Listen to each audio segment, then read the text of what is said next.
Back up here in Titus chapter 1.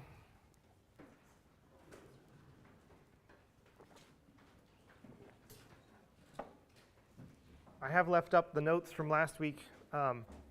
We talked about some of this, and I don't want to belabor the point, but I think there's just one or two more things to discuss here in terms of the office of the elder and the qualifications thereunto. And as is often the case with Paul, the thought here continues into the next paragraphs. And so I'm going to read a little bit further down in Titus, and Lord willing, we'll get a little further on in the chapter this morning, but I don't want to leave this particular section until we've examined these things properly.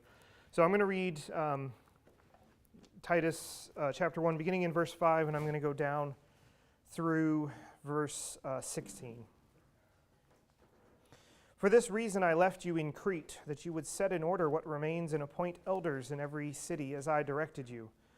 Namely, if any man is above reproach, the husband of one wife, having children who are faithful, not accused of dissipation or rebellion.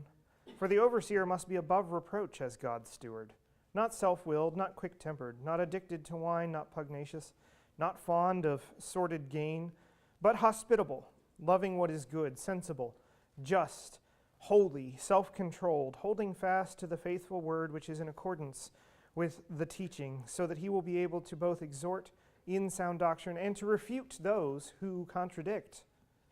For there are many rebellious men, empty talkers and deceivers, especially those of the circumcision, who must be silenced, because they are upsetting whole families, teaching things that they should not teach, for the sake of sordid gain. One of them, a prophet of their own, said, Cretans are always liars, evil beasts, lazy gluttons, and this testimony is true. For this reason reprove them severely, so that they may be sound in the faith, not paying attention to Jewish myths and commandments of men who turn away from the truth. To the pure all things are pure, but to those who are defiled and unbelieving nothing is pure. But both their mind and their conscience are defiled. They profess to know God, but by their deeds they deny him, being detestable and disobedient and worthless for any good deed. Certainly, the contrast of the people he describes at the end with the people he describes at the beginning is to be noted.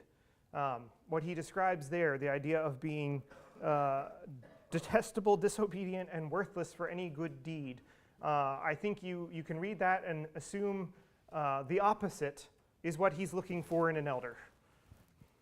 Okay? There is a contrast drawn between those things. But before I jump down there, I want to talk about just a couple of the points here. We covered a good bit of these, and I think that was helpful. We talked a little bit about this idea of positive, negative. Some of the commentators look at these as virtues and vices. I put up there sword and shield. Well, really, yeah, sword and shield this way.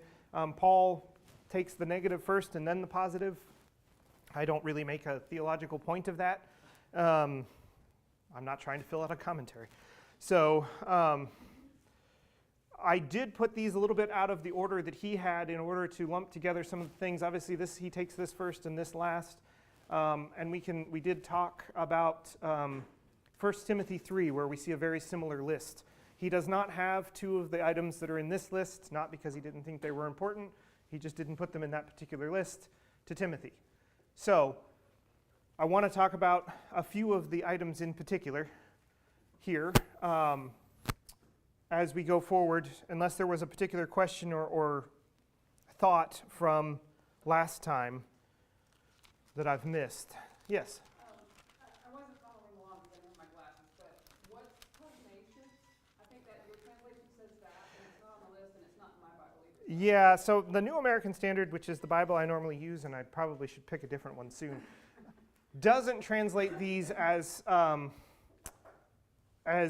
literally as I might hope in some places. Pugnacious is, I think the one that's here, is actually quick-tempered and not the violent here, because there's some interpretation to the Greek wording there, and it gets used in a number of places, both in and out of the Old Testament. Quick-tempered here, it has a fuller orbed meaning, so we'll talk about that, which is it's not just flying off the handle or firing off. It's really the idea of like getting into fights. which is what the word pugnacious means. It's the idea of flying off the handle to the point that you're engaged in like reckoning with people, not just kind of I yelled and now the flash is over. It's really that sort of sustained combative temper is what that means. So quick-tempered in that way. And so, yes, some translations, I think my translation uses the word pugnacious. It's not terrible, but it's not maybe what I would have done. I don't think I've done that right, but whatever. English is not my strongest part of the... So yeah, as he goes through the items here, he lays out particular things that he wants them to be avoiding. So he says, not self-willed, not quick-tempered, not addicted to wine, not, my translation is actually doing pugnacious here as opposed to violence. So I guess I should move that down. Really, this is something we'll talk about here. What's the difference here? And why does he have two words for this, if it's the same idea? I think the idea of being quick-tempered is not necessarily physically violent. I do think the word here in the Greek that is probably more correctly translated violent is literally physically violent. There is a sense in which the Greek culture and the ancient culture, physical violence was maybe a little more common than it is in our culture. We have a lot more laws about putting your hands on people, not that they didn't, but you were allowed to, for instance, beat your slaves, etc. Physical violence was a little bit more inherent, I think, in the culture at the time. I think there is also the element, though, of just not... They are related but different. The idea of being quick-tempered, the idea of lashing out, but also violence in the idea of violently lashing out. The first one is more reactive. Right. The second one's more proactive. The first one is how... That's a good way to look at that. How a man responds to an affront, to a danger. The second one is someone who's spoiling for a fight.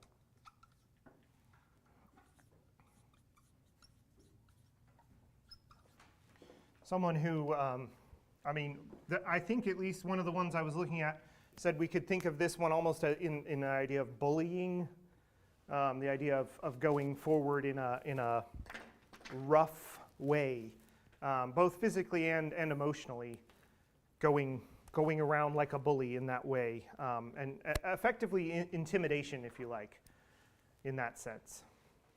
We tend to look at these things in terms of temperament,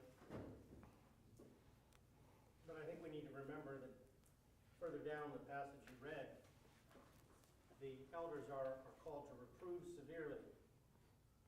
Mm-hmm. These are shepherds. It's not a pacific occupation. Right. And so I don't think we can look at these as personality traits, as more signs of spiritual maturity. You're not looking for, what's the word, milquetoast. Right. But you're looking for men who have self-control. Right. So it's actually a very worthy point to consider while we're here with these particular words, because to your point, Dad made mention in the sermon last week, the idea of the shepherd carrying the staff as a weapon able to defend the sheep. We have, of course, the very visible aspect of David being the shepherd who becomes king. His ability to sling stones and kill Goliath is because he was defending the flock from wild beasts where you had to be able to take them on. We also have in Acts where we're told that they need to be able to defend the sheep because fierce wolves are coming. Those ideas are there. Aaron. Your example of David may be more excellent than you think. Given the number of times he is recorded as actually refusing to take a fight or refusing to give offense, especially against the person of Saul, Right. Shows that self-control as opposed to he was the man's man warrior, yet he was not quick-tempered or violent. Yeah. Not eager for blood. Yeah. Or Shimei chucking stones at him, and Abishai wants to go lop his head off. His answer is one of primary focus on the Lord rather than on the things of the flesh. Thank you for pointing that out. Yeah, because I guess it was just recently you read in Samuel where he dodges the spears and flees instead of going hand to hand when he well could have. So I was thinking about this because we did just touch on this a little bit last week, but really the list that he gives here, both in terms of things to avoid and things to be upright, are not the things that your alpha male influencers on the internet these days are going to hand out to you as the way that a man ought to be. I'll put it that way. There's not a lot said here about, strength, for example. The idea of self-controlled, the idea of being upright, those things are in there. But there's not a discussion here other than, as Chuck pointed out, where he says they need to be able to reprove. They need to be able to hold fast. Okay, so steadfastness in these things, not yielding on what is right, is very important and requires a certain strength of character. But to the point I think that Aaron was the one who made last week, the things that are habitual for a person. It doesn't necessarily have to be their personality trait, but if they're lacking in self-control and are unable to restrain things that are personality traits that ought not be, that are contrary to these things that Paul hands out here, that is something to be examined. I was thinking here in 1 Timothy, I can't remember if we read this last week, down at the end of 1 Timothy chapter 5, as he sort of returns to this idea of elders having discussed some other issues in the church, but he says down here near the end, he actually it's right after the bit where he tells Timothy to drink a little wine. In verse 24 and 25, he says of chapter 5, "The sins of some men are quite evident, going before them to judgment. Others their sins follow after. Likewise, deeds that are good are quite evident, and those which are otherwise cannot be concealed." So it's that examining of the character, that idea of these things being evident or obvious is the crux of what we're getting at with these things. And so it's not that the man is unable to be a fierce defender if needed to be, but it's against bullying or intimidating or going around leaning on people to get things done. It's that contrast. In contrast to being self-willed, and I tried to put some of these across from each other, which is why I've reordered some of it in the way that I have. They don't all have perfect opposites here, but not being quick-tempered is, I think, sort of related to the idea of self-control, that you have control of your temper, that you have control of yourself and how you respond, frankly. The idea of being not arrogant, or what does my translation say here, is you're not self-willed, is what the New American Standard has. And again, this is one of those ones where there's enough nuance in the Greek that either of those is probably okay. Arrogant, I think, maybe gets a little more. It's the idea of being self-satisfied or self-sufficient in these things, as opposed to being spirit-led, as opposed to being led by the word. It's the idea of like, well, I know, I got it. Okay? I'm self-willed here because, just let me do it. Does that make sense to everybody? So that's why I have this one contrasted to the idea of, my translation I think uses the word devout. I touched on this last week. I do think the word is better translated holy. It is used in a couple of other places and in the Septuagint as holy. There's a number of words in Greek that get translated that way, but I think this one in particular, holy, is probably the right way to look at that. It does have the idea of being pious. It does have the idea of devotion. It does have the idea of relying on God's power and God's will. And so that, as opposed to being arrogant or self-willed. Not being a drunkard. That one's fairly self-explanatory. Obviously, we have here where he tells Timothy that he ought to drink a little wine for his stomach. This doesn't mean that you're a teetotaler. I know we're in a Baptist church, but we're not that kind of Baptist church, okay? So this one I hope is fairly self-explanatory. Again, the idea of being disciplined is not exclusively related to the idea of not being a drunkard, but certainly if you're a drunkard, you're not particularly disciplined. You could also think of this phrase, and there is some discussion among the commentators in the Greek translations, because he uses in 1 Timothy 3, he uses two different phrases that seem to relate to this. And so some actually go this way with this, and I don't strongly disagree, but I also can't prove it to you from the Greek. The idea of is literally not being a drunkard here in Titus. In 1 Timothy, there's an element of soberness of mind. The idea of discipline relates to this. So, yeah, you can't have an alcoholic or a drunkard filling this office, but it goes beyond that to the whole mindset and order of what is it to be drunk is to lose control of your faculties, to surrender them to that influence. In the ancient culture, a drunkard would be fairly well recognized in the community. In our culture, this is often something that only the immediate family knows. Mm-hmm. And that presents a real challenge for the congregation, because as you are assessing the qualities, characteristics of a man standing for overseer, oftentimes the only people or the only person who can highlight this is the man's wife. Yeah. So, and that's a real challenge. Alcoholism today is much more behind doors. It tends to be, yeah. It does tend to be. You're right about that. It tends to be. And then there are other abuses, Yeah. substance abuses that Correct. would change your ability to Right. process and to deal with things. Yeah. And again, many of them are only evident to the immediate family. Right. And yes, and I would agree with you there also that not being a drunkard includes all mind-altering substances, maybe with the exception of caffeine. I have no particular bent there. No, we're not going. What is it? The Mormons who aren't allowed to drink caffeine or any substances of that sort at all. So, not being a drunkard, I think, does include, though. I'm on camera, so I'll be careful with my phraseology here. But various other substances that could be used, and in our culture, frankly, are increasingly winked at or accepted in that way. The challenge that I'm trying to bring up, we've encountered in our past in this church with the issue of elders, and that is even with things like quick temper. It can be hidden.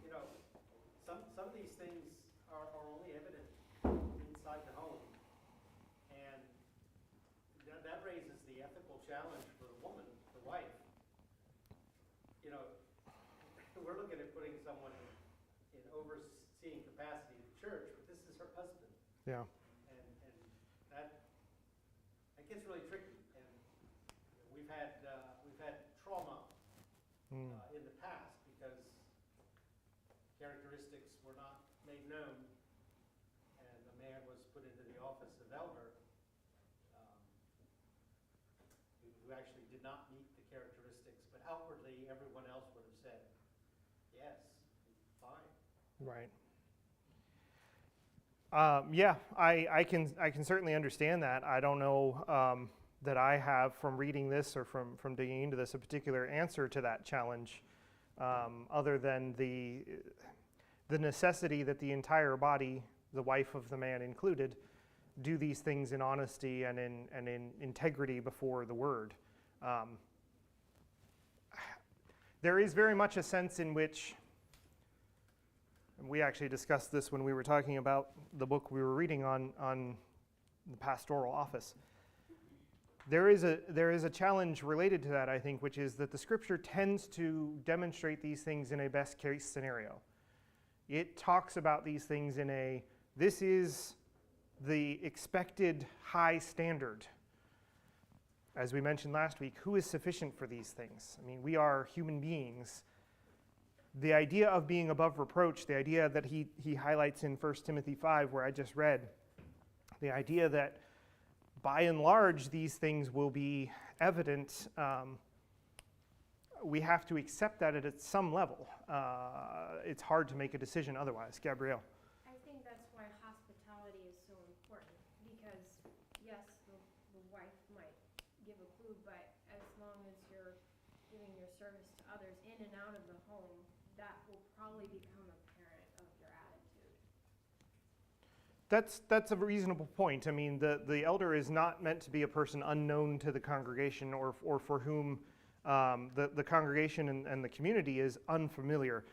Chuck's point stands, obviously, because we have, in the history of this church, had issues of people making it to the office of elder who would have been disqualified if it had been known. Like I said, I don't know that I have an answer to that specifically. I don't know if you have a thought that you want to share with that. Not really a thought, except that a bad report from the wife probably has veto Yeah, power. I would guess so. Yeah, a bad report from the wife would be immediately disqualifying. I can agree with that. So, yes, Dad, go ahead. I wasn't looking this way. Couple verses up from what you read from 1 Timothy 5, do not lay hands upon anyone too hastily, and thus share responsibility for the sins of others. Yeah. Thank you. Yes, that is very relevant there. I do think that is talking about, in 1 Timothy 5 there, he is talking about specifically the elders and appointing of elders. And so, yes, he's saying don't be quick. Also, this is sort of the flip side, maybe, if you like, of James is not let many of you become teachers. Don't go around appointing a lot of teachers. Make sure that this is thoroughly vetted, thoroughly done. This is a stewardship over the Lord's house. That's where Paul starts with here, the steward of God's house. So it is serious, and the consideration of these things are very serious. That's part of why I'm spending the time that we're spending on it. It's not irrelevant, and it's not the sort of thing to be passed over as close enough. We talked about this at our last meeting, the four of us, the idea that many churches, it's a very common idea today, and that is that you use the kind of the junior teaching offices, the Sunday school and whatnot. Yeah. You use them to try to draw people into a greater commitment by having them, teach Yeah. Sunday school. That's backwards. That's not a good plan. People have to show maturity and ability before they can. So the commitment needs to be evident before we submit even our children Yeah. to their teaching. No, I agree with that 100%. The idea that we ought. Strauch makes this point, I think, in his book, that both the elders and the congregation really ought to be having their eyes open, looking for these things proactively throughout. Whether that's specifically for the eldership, I mean, this list, if we go back to 1 Timothy 3, this list is also spoken of for the deacons. Pretty much identical. This would be a very similar list, I would hazard, although he doesn't actually give a list that I can remember anywhere except when he's talking to Timothy specifically, doing the work of an evangelist. An evangelist needs to have good moral character and good reputation. Okay, so the idea that we're looking for these things, I think the point was made a number of times last week. Ideally, all of us are distinguished by these things. We can find various good behavior enjoined on us in various parts of Scripture. This is a context specifically where Paul is talking to Titus about the elders and those who lead and steward God's house. He says, you can't be this, and you gotta be this. Aaron, you have your hand up. There's a level of commitment, though, that's required of the office. Yes. And I feel like not being a teacher before that, or a deacon before that, could lead to someone thinking that they can handle it, but realizing maybe that it's too much. So, maybe that goes along with not being hasty and taking your time. And so as far as not requiring that someone serve in another capacity before they're elder, yes, but they could also use the practice. Yeah, I'm not remembering. I think it's back in 1 Timothy in one of these places, I think he's actually speaking of the deacons, but he says, let them be tested. He specifically uses that idea of let them be tested.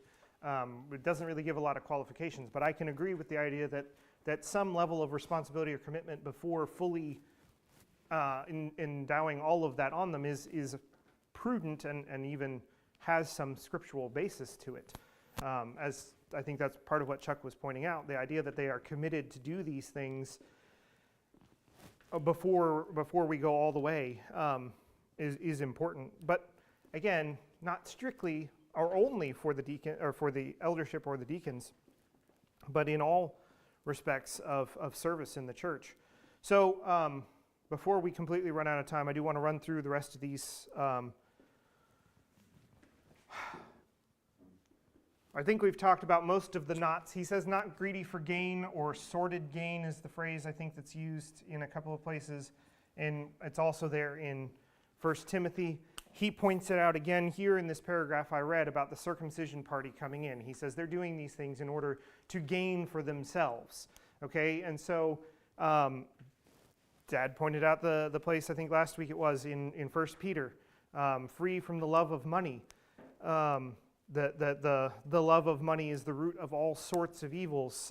Matthew 6, most of you are familiar probably with the King James translation, that you cannot serve both mammon and God, frankly meaning wealth.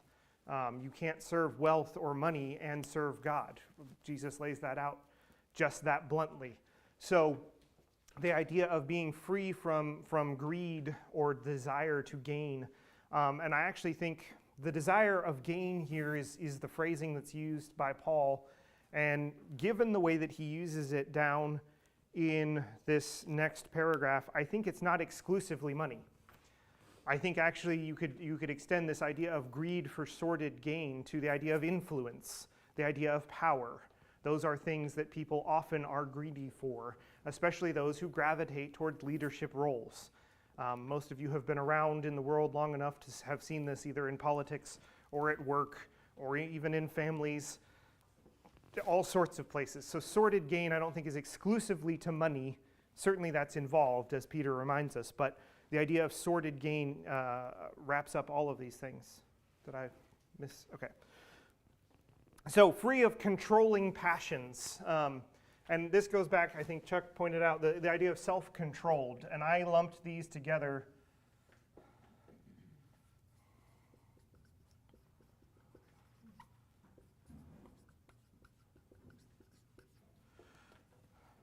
The steward of God's house, the elder, is intended to be led by the Spirit and guided by God and by His Word and by the action of the Spirit. And so these things are things that effectively would override or overrule the right order and function of the positive side. Does that make sense? So,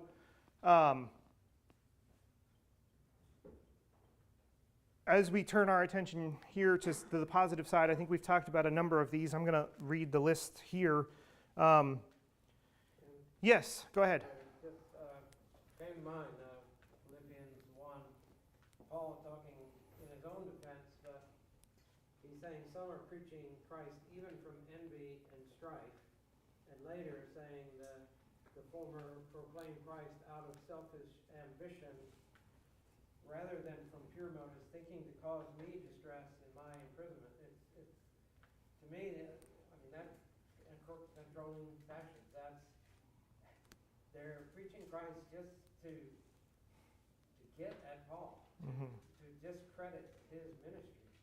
And obviously that falls under a lot of those things on the left or right-hand side, but that's the wording of Scripture that is pertinent. There are men who will do this just out of envy, strife, and to selfish ambition rather than the glory of Christ across the church. Yeah. No, thank you for that. It is one of those, obviously, if you've paid much attention or had much experience looking around at people who have risen to notoriety in the church, unfortunately, it seems like easily 50% of those who rise to notoriety in the church almost inevitably reach infamy in the church as a whole. That it comes out that this was done for selfish motives of various kinds. That is a warning that we have here, and frankly, when I say those who rise to notoriety in the church, obviously it's not everyone who has ever been a famous theologian or preacher, but man, a lot of our famous theologians and preachers, we find out later that, as Paul says, their sins have followed after. And so I think that's frankly, I go back to 1 Thessalonians, make it your ambition to have no ambition. Make it your ambition to live quietly, to preach the word and do this. That's enough. Okay? You don't need, the elder needs no higher aim than to do this. Chuck. The history of cults, at least in our country, is through this. Yeah. Yeah. Just about every one of them I can bring to mind. Yeah. Yeah. Well, and I would say actually, that's an interesting point. We have a sort of joking reference sometimes to the idea of a cult leader as a charismatic personality. I think if you went through this list against any of the people that you found to be leaders of cults, you could probably knock them off the list of consideration pretty quickly. I do want to touch on some more of our positives here, unless there's another thought here. So in my translation, I have here, yes, sorry. Oh, Justin, I'm sorry. Go ahead. Carrying what Mark was saying, I mean, he goes on to say, I feel like this is an example too of losing focus on where our responsibilities lie, which is within our body. Yes. And what I mean by that is what Mark read goes on to say, either way Christ is preached, and I will in this spot will rejoice. Mm-hmm. Even the people that are doing it from sort of gain. In other words, they are almost outside that influence, but we have, when he's given the chance to point it towards Titus, it says, these are the people that you're responsible for. Yeah. Pay attention to these things. And I feel like maybe that's an indicator that's not get wrapped up in what's going on in the wider body. Yeah, no, that's an excellent point. I appreciate that. Because you're exactly right. And me talking about the notoriety of the larger frame, obviously those are not our congregations. Our responsibility is here in the local body, and it is the responsibility of the elders, but also the whole congregation to look out these things for the body, for this body here. Thank you. That's a good reminder of where our context is. Call out sin when there's sin, or Right. if it's brought to our attention, but Right. it just seems like Paul's attitude is like, either way, Christ is preached. Now let me talk to God. You are the people that I can, have Yeah. influence and control with. So it's Yeah, no, that's exactly right. That's exactly right. And he does indicate here as we follow on to this next paragraph that I think we're going to have to do more of next week. But he talks about the idea, as he's saying, appoint these elders, have them have these qualifications, let them be ready to refute those who contradict, because here are these unruly people in their spheres of influence, in their bodies, in their cities. That's the point. It's not that he's appointing more evangelists to go around itinerantly like debating or politicking. It's in their bodies. Abigail. It's a corollary to that, though, in that we live in the world of influencers, of social media, where we can very easily submit ourselves to the teaching of men and women as well that we don't actually know. So I think that it's, again, I see this as complementary to what Justin is saying, that there's obligation on the body to submit ourselves to the authority and the leadership of the people we know. Yeah. Not the people that actually we have no idea where Yeah. they fall, why they're preaching what they're preaching, whether they line up on the right or the left. That is a good reminder. That is a good reminder that this is the body that we've been given. This is the teaching that is set for us. And yeah, you do have to be careful about those other influences. Isabella.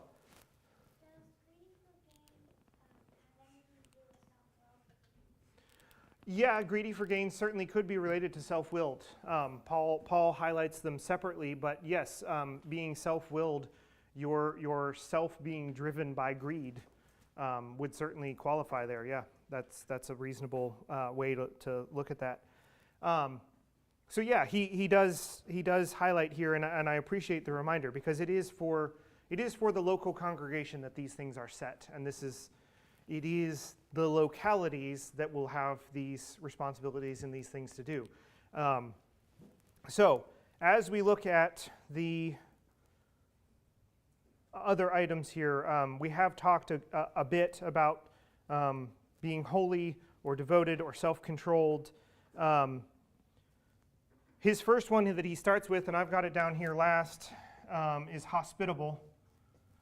Were there any particular questions about these ideas here? I mean, we talked about them somewhat in contrast.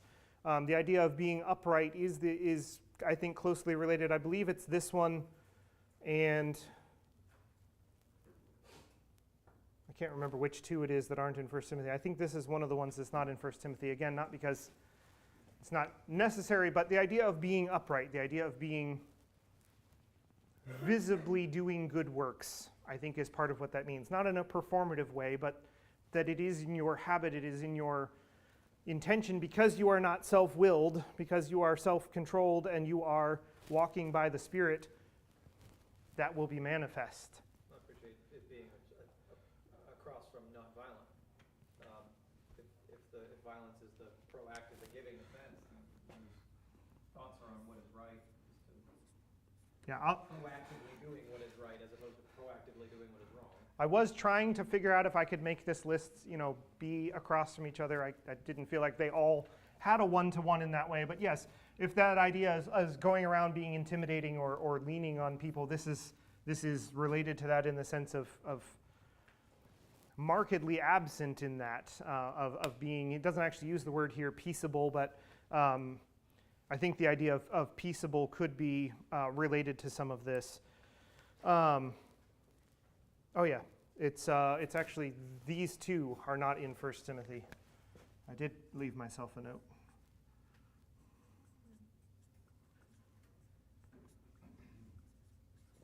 Yeah. Yes. The discussion, again, endangered, losing the forest for the trees. He starts this by saying, set in order. Mm-hmm. And it's a very biblical, it goes all the way back to Genesis 1, verse 3. Because what God spoke light into was chaos. The opposite of order is chaos. Yeah. And everything that God does sets in order. Everything that is against God is unruly and chaotic. He's about to go into the list of the characteristics of the chaotic, as opposed to the list of the characteristics of order. Order versus chaos is a major biblical theme.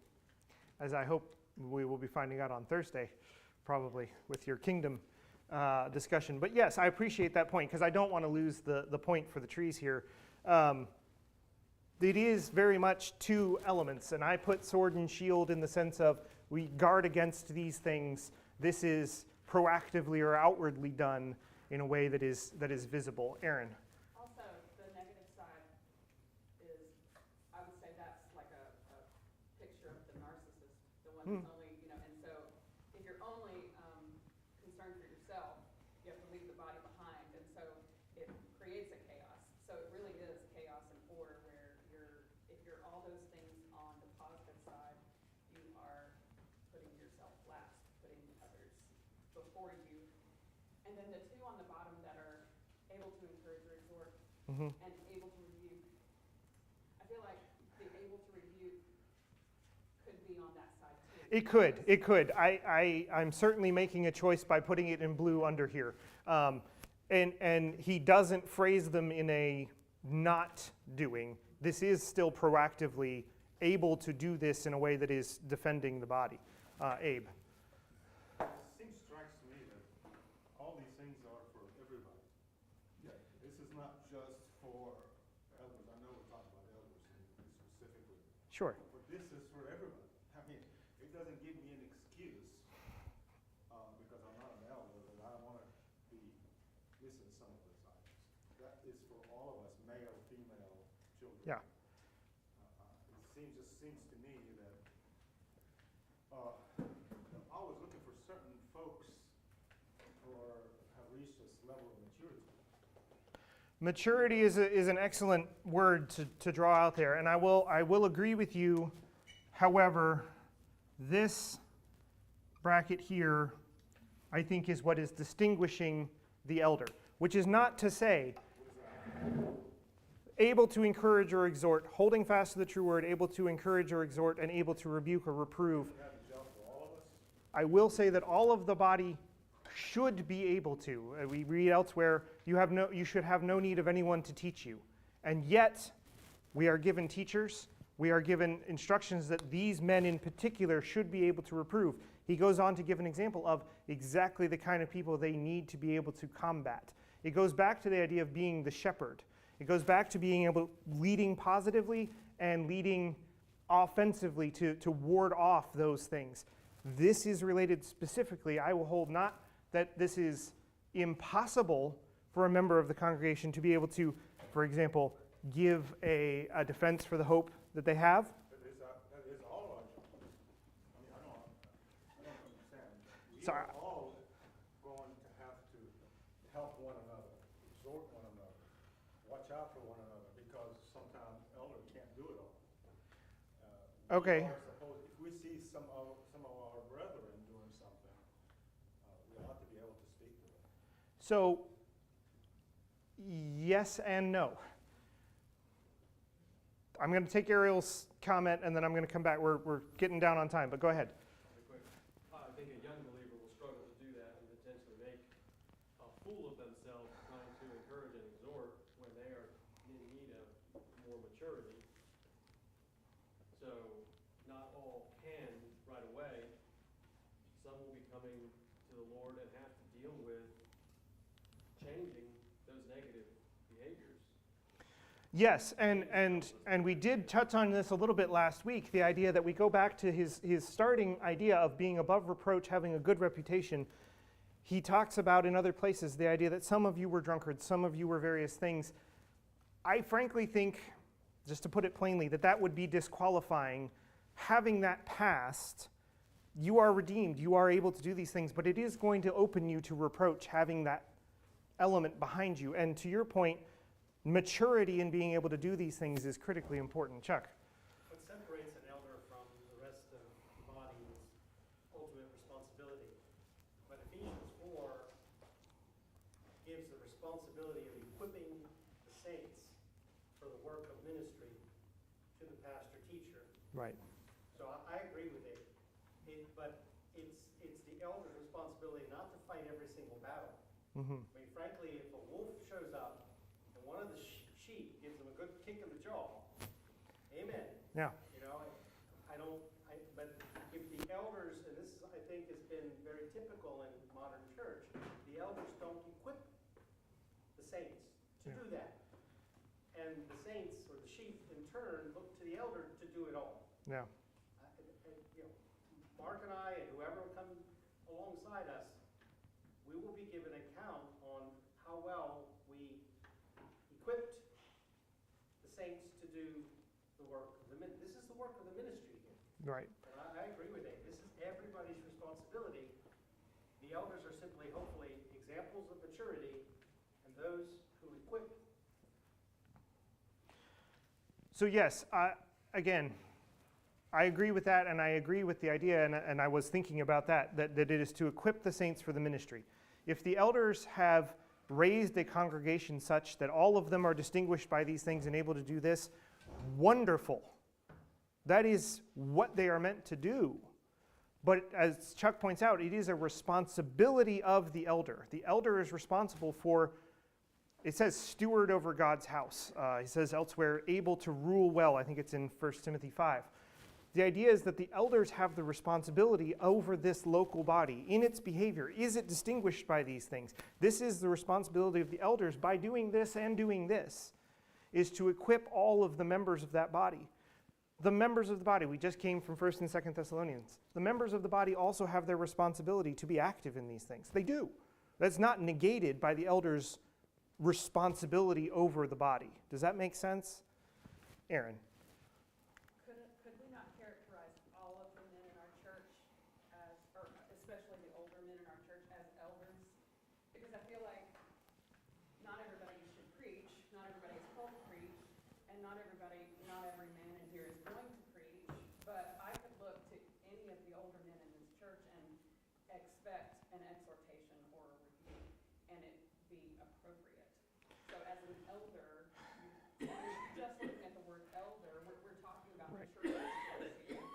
So, yes, go ahead. Go ahead. Yeah. Go ahead. All of the men in this church, especially the older men, should be presbyters. Not all are episcopals. Right. Not all bishops, overseers. I mean, we're parsing, but I think you should be able to expect a godly encouragement, rebuke, reproof from any man, especially your husband, your married father. But I do think there's a subtle distinction in the responsibility that comes out, because the actual title or function of the office is overseer of the flock. And not every man is an overseer of the flock, though every man should be qualified to be. I hope that. Yeah, and yeah, we're over time. Does that answer your question, though? Because we talked about this when we very first started this section. The word elder is just the way we use the word elder in English parlance. An older man or someone who has an authority in that way. So to that sense, I can assent to the idea that every member has that option of being, and in this body, frankly, we rejoice because so many are. Yes, but the office, and there is an office, and it's clear here in Titus that he's talking about to hold the office, this. And when he says in Timothy, he's using the word overseer. Those who have the responsibility over the body. Those who answer to God with responsibility for the body. It's just so important to me to understand that we as young that young people should think of these things as that's what I ought to do. I ought to do every one of these things and become more mature in my faith. Yeah. I'm not giving an excuse, okay, since I'm not going to get an altar, I don't have to be this. I don't have to do this one or I'll do this one. My job is to get mature enough, looking in the Word, and get to that point in my maturity. That was my Okay, I'm sorry if I misunderstood that. I have no problem with the idea that every member of the body aspires to be free of these controlling passions and to walk uprightly in these things. Yes, and to Chuck's point, that is the work of the ministry, is to have everyone ready to do those things, but not all are gifted to teach, not all are, there are distinctions there. James, did you have a... Yeah, if we have time, that passage, gird yourself in the sword of the Spirit, all those, that group of passages, I was thinking the pastor teachers are to use your military, to go back to that from First Thessalonians, the passage uses of the armorers. They're supposed to equip us with those. Yeah, that's a good way to think of that. That the elders are armorers, preparing those things for the soldiers. We could also extend that thought, effectively like sergeants, right? They're not necessarily more skilled warriors than the soldiers, but they're given charge to order and direct. Does that? Okay, we're quite a ways over time, so let's close in a word of prayer and go upstairs. Father, we do thank you for your word. We ask that you would speak to our minds and our hearts, that we would be able to walk uprightly, that we would be distinguished by these positive traits. We desire to see you glorified by our actions, though we know we still wrestle with sin. We still struggle with the flesh, and yet we reckon that the Spirit at work in us is well able to accomplish these things as you have promised. So, Father, we cast ourselves on your promise. We ask your presence with us this morning. Be glorified among us, I pray, in Jesus' name. Amen. I'm sorry, I didn't come back to you. You had a thought there, and I pointed at somebody else and didn't come back.